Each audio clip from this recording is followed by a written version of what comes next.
Social মিডিয়াত viral হৈ পৰিছে উৰ্ফি জাবেদৰ এটা ভিডিঅ'। যিটো ভিডিঅ'ত দেখা গৈছে উৰ্ফি জাবেদৰ মুখৰ লগতে ওঁঠকেইটাও ফুলি পৰিছে। ছ'চিয়েল মিডিয়াৰ লগতে তেওঁ ইনষ্টাগ্ৰামৰ হেণ্ডেলত এটা ভিডিঅ' শ্বেয়াৰ কৰিছে। তেওঁ অনুৰাগীসকলক অৰ্থাৎ ফলোৱাৰ্ছসকলক তেওঁ দেখুৱাইছে ভিডিঅ'টো কৰি কেনেকৈ তেওঁ লিপ ফিলাৰৰ বাবে তেওঁ বহুত কষ্ট পাইছিল। তেওঁ গোটেই মুখখন নষ্ট হৈ গৈছিল। নিজৰ ভুলৰ বাবে উৰ্ফি জাবেদৰ মুখখন আৰু ওঁঠকেইটা নষ্ট হৈ গ'ল। লগতে ওঁঠকেইটাৰ লগতে মুখখনো সম্পূৰ্ণৰূপে ফুলি পৰিছে।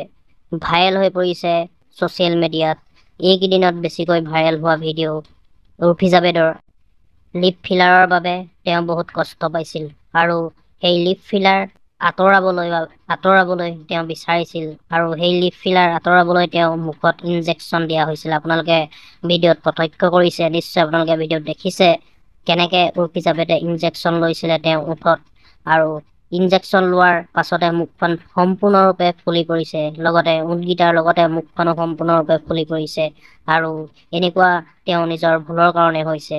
লিপ ফিলাৰৰ ব্যৱহাৰ নজনাৰ কাৰণে উৰ্ফি জাবেদৰ এনেকুৱা পৰিস্থিতি এটাই দেখা দিছে, যিটোত তেওঁ ওঠৰ লগতে মুখখনো ফুলি পৰিছে। আপোনালোকে হয়তো নাজানে বহুতে লিপ ফিলাৰ কি, মই আপোনালোকক কৈ দিছোঁ। লিপ ফিলাৰ হৈছে এক প্ৰকাৰৰ চিকিৎসা যাৰ প্ৰভাৱ 6 মাহৰ পৰা এবছৰলৈকে ওঁঠকেইটা ধুনীয়া হৈ থাকে বা শকত হৈ থাকে, দেখিবলৈ ধুনীয়া হৈ থাকে। সেইটোকে লিপ ফিলাৰ বুলি কোৱা হয়, যাৰ ৰিয়েকশ্যন 6 মাহৰ পৰা এবছৰলৈকে থাকে। তাৰ পাছত সেই লিপ ফিলাৰ ইনজেকশ্যন দি পেলাই আঁতৰাবলগীয়া হয়। এনে কৰোঁতে উৰ্ফি জাবেদৰ ওঠৰ লগতে মুখখনো সম্পূৰ্ণৰূপে ফুলি পৰিছে।